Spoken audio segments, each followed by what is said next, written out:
नमस्कार साथियों। आज एक बहुत ही महत्वपूर्ण टॉपिक को लेकर मैं फिर से आप लोगों के सामने उपस्थित हूँ। साथियों, आज का मेरा टॉपिक उत्तराखंड के अंदर मेडिकल कॉलेज के 1455 पदों पर आखिर भर्ती कब निकलेगी।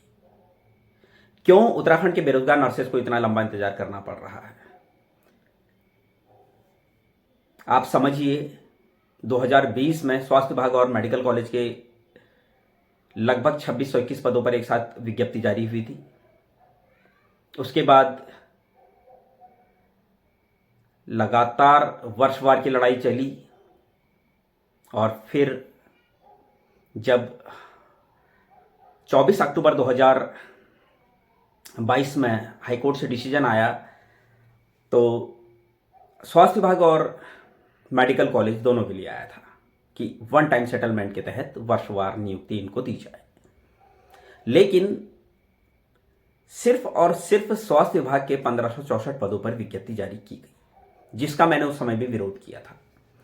जब मैंने उस समय विरोध किया था और मैंने कहा था कि मेडिकल कॉलेज के पदों पर भी विज्ञप्ति स्वास्थ्य विभाग के पदों के साथ साथ निकलनी चाहिए, तो पूरे प्रदेश के जो बहुत ज़्यादा बुद्धिजीवी लोग हैं उन्होंने मेरा विरोध किया था और कहा था कि तुम गलत बात कर रहे हो। आप ही वो लोग थे जो मेरा विरोध कर रहे थे और सभी ने ये कहा था कि स्वास्थ्य विभाग के 1564 पदों पर भर्ती हो जाने दो, मेडिकल कॉलेज के पदों पर तो बाद में होती रहेगी भर्ती, पहले ये तो हो जाने दो।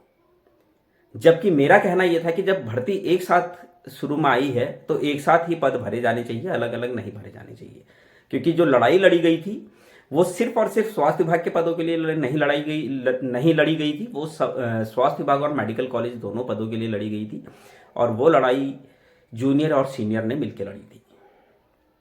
लेकिन यहाँ पर कुछ सीनियर्स ने अपना फ़ायदा देखा और बाकी लोगों को गुमराह करते हुए ये कह दिया गया कि अभी स्वास्थ्य विभाग के 1564 पदों पर भर्ती प्रक्रिया गतिमान है, इसको कुछ न किया जाए और अपना मुंह सभी लोग बंद रखें और बहुत जल्द मेडिकल कॉलेज के 1455 पदों पर भी विज्ञप्ति जारी हो जाएगी। लेकिन ऐसा हुआ कुछ नहीं। अगर मैं आप लोगों को याद दिलाऊं, 10 अक्टूबर 2022 को मैंने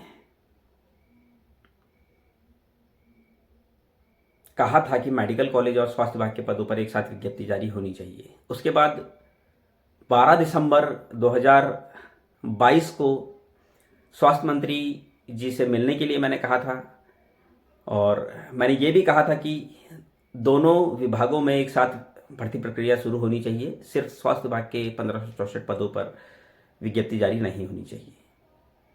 और इसके लिए मैंने देहरादून कूच का आह्वान किया था, लेकिन पूरे प्रदेश में सभी लोगों ने मेरा विरोध किया, जिसका खामियाजा आज शायद आप लोग भुगत रहे हैं। और आज भी अगर मैं बात करूं कि अगर आज भी मैं कोई डिसीजन लेता हूं कि मेडिकल कॉलेज के पदों पर जल्द से जल्द भर्ती प्रक्रिया शुरू करवाई जाए, तो उसका तुरंत कहीं ना कहीं विरोध शुरू हो जाता है।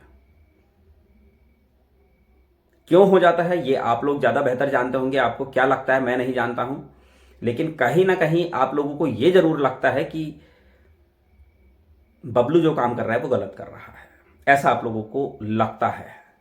क्योंकि मैंने जितनी बार भी मेडिकल कॉलेज के पदों पर जल्द से जल्द विज्ञप्ति जारी करवाने के लिए आह्वान किया या फिर कोई भी ऐसा काम किया, तो आप लोगों ने मेरा विरोध किया और पूरी तरीके से विरोध किया। आज विज्ञप्ति नहीं आ रही है। आज मैं भी बहुत ज़्यादा हलचल नहीं कर रहा हूँ, सिर्फ और सिर्फ पत्राचार के माध्यम से ही हलचल कर रहा हूँ। ज़मीनी स्तर पर मैं नहीं आ रहा हूँ। कारण है क्योंकि जब भी मैं ज़मीनी स्तर पर आगे आने की कोशिश करता हूँ तो कहीं ना कहीं मेरा विरोध हो जाता है। बहुत सारे ऐसे लोग हैं जो मेरा विरोध सामने आकर नहीं करते हैं, पीठ पीछे से लोगों को बरगलाने का काम करते हो। और आप इतने होशियार हो, आप इतने ज्ञानी हो कि आप लोगों के कहने पर आ जाते हो और अपनी विज्ञप्ति पर लात मारना शुरू कर देते हो। आप लोगों को ये नहीं पता है कि क्या सही है क्या गलत है, बस लोगों के कहने पर चल रहे हो। साथियों, सोचना होगा। आज मार्च 2024 शुरू हो चुका है, 2020 की ये विज्ञप्ति है, 4 साल हो चुके हैं, अभी भी विज्ञप्ति का अता पता नहीं है। पोर्टल खुला था, अच्छा खासा 29 नवंबर को विज्ञप्ति आ गई थी, 12 दिसंबर को विज्ञप्ति पोर्टल बंद करवा दिया गया और जिन्होंने पोर्टल बंद करवा दिया आज वो लापता हैं, आज वो गुमशुदा चल रहे हैं। ऐसा लगता है उनका मकसद सिर्फ और सिर्फ अपनी नौकरी पाना था और उसके बाद दूसरों के लिए गड्ढा खोदना था। वरना जब उनका सिलेक्शन हो गया था तो उनको दूसरे के लिए गड्ढा नहीं खोदना चाहिए था, पोर्टल बंद नहीं करवाना चाहिए था। अच्छा, पोर्टल बंद करवा के उन्होंने कर क्या लिया, क्या हासिल कर लिया उन्होंने? अगर उन्होंने सही में कोई काम करना था तो बाहरी राज्यों के जो कैंडिडेट थे उनको बाहर करवा देते। अगर सही में वो जूनियरों के इतने हितैषी थे तो 103 पदों पर जो रोक लगी है उनको पूरा करवा देते। डबल सिलेक्शन जो हुए वहां पर वो सही करवा देते, वेटिंग लिस्ट वो निकलवा देते। लेकिन नहीं, वो ऐसा काम इसलिए नहीं करेंगे क्योंकि इससे से अधिक लोगों को रोजगार मिल जाएगा।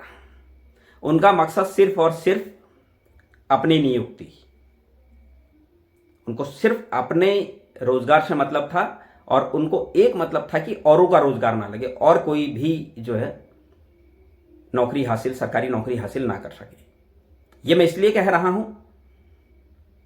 क्योंकि बहुत जोर शोर से 12 दिसंबर 2023 को पोर्टल बंद करवाने के लिए वो लोग गए और उसके बाद से अभी तक उनका अता पता नहीं है। हाँ, अगर कुछ लोग भर्ती के लिए कुछ प्रयास करते हैं तो उनको वहां पर थोड़ी सी परेशानी हो जाती है और वो आप डायरेक्ट तो नहीं आ सकते, लेकिन इनडायरेक्ट वो औरों के माध्यम से ये कहलवाने की कोशिश करते हैं कि हम काम कर रहे हैं, बाकी कोई काम नहीं कर रहा है। बस दूसरे के काम को अपना बताना। उन्होंने इसके अलावा और सीखा भी कुछ नहीं है। यही काम उन्होंने बहुत बखूबी सीखा है और बहुत सारे लोगों को चूना लगाया है और बहुत सारे अंधभक्त भी उनके हैं, ऐसा नहीं है कि नहीं है। 8 मार्च का सब लोग इंतजार कर रहे हैं। 8 मार्च को अगर पोर्टल नहीं खुलता है तो क्या करेंगे? फिर कोई एक और डेट का इंतजार करेंगे, जैसे कि लगातार होता आया है। हम डेटों का ही तो इंतजार कर रहे हैं और कर क्या रहे हैं? इतने लंबे टाइम से हम लोग सिर्फ और सिर्फ क्या कर रहे हैं? इंतजार, इंतजार और इंतजार। कब विज्ञप्ति? और मैं आपको अगर बताऊं तो आप समझिए, थोड़ा सा ठंडे दिमाग से आप सोचिए, पोर्टल खोलने में दिक्कत कहां है? जिन लोगों का सिलेक्शन हो चुका है उनको 6 महीने तक एनओसी मिलेगी नहीं, वो यहां आवेदन कर नहीं सकते हैं। जिन लोगों का सिलेक्शन हो चुका है उनको अगर चिकित्सा चयन बोर्ड चाहे तो डॉक्यूमेंट वेरिफिकेशन में ना बुलाए। बहुत सिंपल से तरीके बता रहा हूं मैं आपको। चाहे तो चिकित्सा चयन बोर्ड जिनका सिलेक्शन हो गया उनको डॉक्यूमेंट वेरिफिकेशन में ना बुलाए। अधिक से अधिक लोगों का सिलेक्शन होगा इसमें।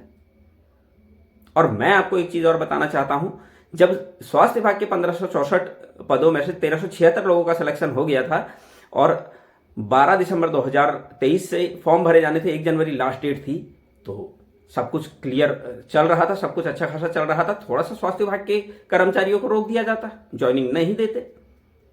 यहां जल्दी से मेडिकल कॉलेज के पदों पर भी डॉक्यूमेंट वेरिफिकेशन कराते और सबको एक साथ ज्वाइनिंग दे देते। यह भी तो एक बहुत अच्छा तरीका था जिसमें ज्यादा से ज्यादा लोगों को जो है नियुक्ति मिलती। लेकिन ऐसा भी नहीं किया गया। अब पोर्टल खुल नहीं रहा है। अब पोर्टल नहीं खुल रहा है, इस मामले में कोई बोलना भी नहीं चाह रहा है। तो क्यों नहीं बोलना चाह रहे हैं, मेरे ये समझ में नहीं आ रहा है। हम लगातार, मेरे जितने भी साथी हैं देहरादून में हैं, हर्ष भाई हैं, मनीष भाई हैं, विजय भाई हैं, विकास भाई हैं, सभी लोग लगातार मंत्री जी के पास जा रहे हैं, चिकित्सा चयन बोर्ड जा रहे हैं, डीजी हेल्थ जा रहे हैं, सचिवालय जा रहे हैं। सभी जगह लगातार, एक भी दिन ऐसा नहीं है जिस दिन वो घर पर बैठे हों। सुबह से लेकर शाम तक पूरे रात 11-11, 12-12 बजे भी मुझे हर्ष भाई का कॉल आता है कि बबलू भाई मैं घर को जा रहा हूं। पूरे दिन भर आज चिकित्सा चयन बोर्ड और सचिवालय इन्हीं चक्करों में लगे रहे। रेगुलर मेरी बात होती है और रेगुलर यही डिस्कस होता है कि हाँ बहुत जल्द काम हो रहा है, लगे हैं। आश्वासन पर हम लोग जी रहे हैं। इस बात से कोई इनकार नहीं कर सकता है कि नर्सिंग महासंघ बहुत मेहनत कर रहा है, बहुत ज़बरदस्त तरीके से काम कर रहा है और दिन रात एक करके मेहनत कर रहे हैं। मनीष भाई हैं, हर्ष भाई हैं, विजय भाई हैं, सभी लोग हैं और काबिल तारीफ है। बहुत सैल्यूट है सभी भाई लोगों को कि इतनी मेहनत कर रहे हैं। और मैं देहरादून में जितने भी हमारे साथी हैं जो हर्ष भाई लोगों को सपोर्ट कर रहे हैं, उन सभी का दिल से धन्यवाद करना चाहूँगा। एलिंग वेलफेयर नर्सेस फाउंडेशन की तरफ से सबको बहुत बहुत धन्यवाद देना चाहूँगा कि आप लोग इतनी ईमानदारी से, और सबसे बड़ी बात है कि आप लोग किसी से फंडिंग के लिए नहीं कह रहे हैं, किसी से फाइनेंशियली हेल्प के लिए नहीं कह रहे हैं, और किसी तरीके की कोई डिमांड नहीं कर रहे हैं। ये बहुत बड़ी बात है। और मैं देहरादून में जितने भी साथी हैं उनसे सबसे यही निवेदन करूंगा कि सभी लोग हर्ष भाई के साथ खड़े रहें। और साथियों, मैं एक बात फिर से कहना चाहूँगा, आपको नहीं लगता कि बहुत देर हो चुकी है? 4 साल हमने इस भर्ती का इंतज़ार कर लिया। आज भी हम इंतज़ार में ही बैठे हैं कि कब मेडिकल कॉलेज के पदों पर विज्ञप्ति जारी होगी, कब पोर्टल खुलेगा, और आखिर हमें कितना इंतज़ार और करना पड़ेगा? ये बहुत बड़ा सवाल है। और ये सवाल मुझसे नहीं, आप अपने आप से पूछिए कि हम अपने को आखिर कब तक धोखे में रखेंगे। और ऐसा तो है नहीं कि अगर 8 तारीख को पोर्टल खुल जाता है तो तुरंत विज्ञप्ति, तुरंत जो है डॉक्यूमेंट वेरिफिकेशन और उसके बाद तुरंत सिलेक्शन हो जाएगा। न जाने कितना समय और लगना है। बहुत बड़ा क्वेश्चन मार्क है। आखिर इतना देरी क्यों? आखिर इस तरह से भर्ती को 2 टुकड़ों में क्यों तोड़ दिया गया? और जब 2 टुकड़ों में तोड़ दिया गया तो फिर दूसरी भर्ती मेडिकल कॉलेज की 1455 पदों पर आखिर भर्ती प्रक्रिया क्यों गतिमान नहीं हो रही है? ये बहुत बड़ा सवाल है। और ये सवाल आप अपने आप से पूछिए कि क्या वजह है, कहाँ हम लोगों ने गलतियां की, और वो गलतियां क्यों की, और वो गलतियां क्यों सही नहीं हो रही है। शुरू से जो मैं कह रहा था कि एक साथ विज्ञप्ति आनी चाहिए, एक साथ विज्ञप्ति आनी चाहिए, जिसका शुरू से आप लोग मेरा विरोध कर रहे थे, शुरू से आप लोगों ने मेरा विरोध किया। और जहां पर भी मैंने कोई बात कही, जब 12 दिसंबर को जो भर्ती रोकी गई, वहां पर भी सारा ब्लेम मेरे ऊपर डाला गया कि बबलू भर्ती रोक रहा है, बबलू ने पोर्टल बंद करवाया है।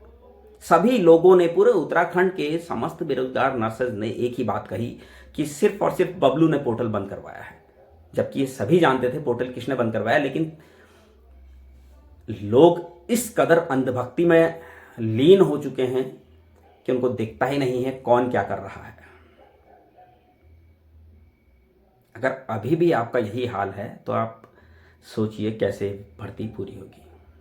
और साथियों, मैं अभी भी फिर से आपसे एक बात कह रहा हूं, 8 मार्च को अगर पोर्टल खुलता है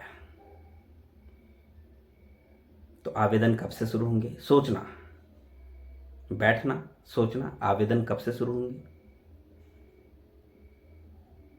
कौन सी डेट लास्ट तारीख होगी आवेदन करने की, कब डॉक्यूमेंट वेरिफिकेशन का काम शुरू होगा, कब सिलेक्शन लिस्ट आएगी, और कब हमको नियुक्तियां मिलेंगी। बहुत बड़ा सवाल है।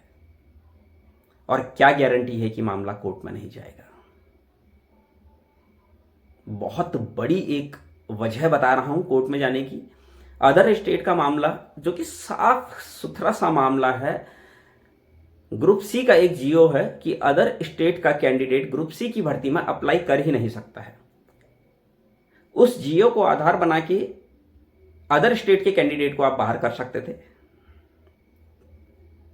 और बाहर कर देते, या अभी भी कर देते हैं समय रहते, तो मेडिकल कॉलेज के पदों पर इस तरह की कोई भी अड़चने नहीं आएगी। वरना क्या होगा, कुछ और लोग अदर स्टेट के मुंह उठा के फिर हाई कोर्ट से प्रोविजनल परमिशन लेके आएंगे और इस भर्ती को फिर से लटका देंगे, जो कि हमारे लिए फिर एक और बहुत बड़ा सरदर्द बन जाएगा। और 1 साल, 2 साल, 3 साल, न जाने कितने साल तक वो भर्ती, फिर वो पद वैसे ही लटके रहेंगे जैसे अभी ये पद लटके हुए हैं। तो साथियों, आप खुद समझिए, क्या चीज़ें सही चल रही है? अगर आपको लगता है सही चल रही है तो फिर मैं कुछ नहीं कह सकता हूं। अगर आपको लगता है चीज़ें सही नहीं चल रही है तो हमको सोचना होगा कि चीज़ें सही कैसे होगी, और हमको सोचना क्या होगा, हमको करना होगा कुछ ना कुछ ऐसा कि चीज़ें सही हो। चीज़ें बहुत गलत हो रही है। जितना मैं जानता हूँ, अभी तक हमको ज्वाइनिंग मिल जानी चाहिए थी। हमारे साथ के जितने भी लोग हैं वो सब ज्वाइनिंग ले चुके हैं, उनको सैलरियाँ भी मिलने लग गई है, उनकी सैलरी आने लगी है, और हमें ये नहीं पता है कि कब पोर्टल खुलेगा। अब पोर्टल खुल भी जाता है तो हमें ये नहीं पता आवेदन कब से शुरू होंगे, और आवेदन शुरू हो भी जाते हैं तो ये नहीं पता है हमें कब डॉक्यूमेंट वेरिफिकेशन के लिए हमको बुलाया जाएगा, और डॉक्यूमेंट वेरिफिकेशन हो भी जाता है तो हमको फिर ये नहीं पता कब सिलेक्शन लिस्ट आएगी, और सिलेक्शन हो भी जाता है तो फिर सिलेक्शन लिस्ट आ भी जाती है तो फिर हमको ये नहीं पता है कि हमको नियुक्तियाँ कब मिलेगी। सोचिए अभी कितने क्वेश्चन मार्क इस भर्ती में आगे और हैं। मैं थोड़ा सा आपको याद दिलाना चाहता हूं, 3 जनवरी 2023 को स्वास्थ्य विभाग के 1564 पदों पर विज्ञप्ति आई थी और जनवरी में नियुक्ति मिली। पूरा 1 साल लगा। बाकी मैं ज़्यादा कुछ नहीं कहूँगा, आप समझदार हैं, सोचिए और डिसीजन लीजिए कि क्या करना है। धन्यवाद।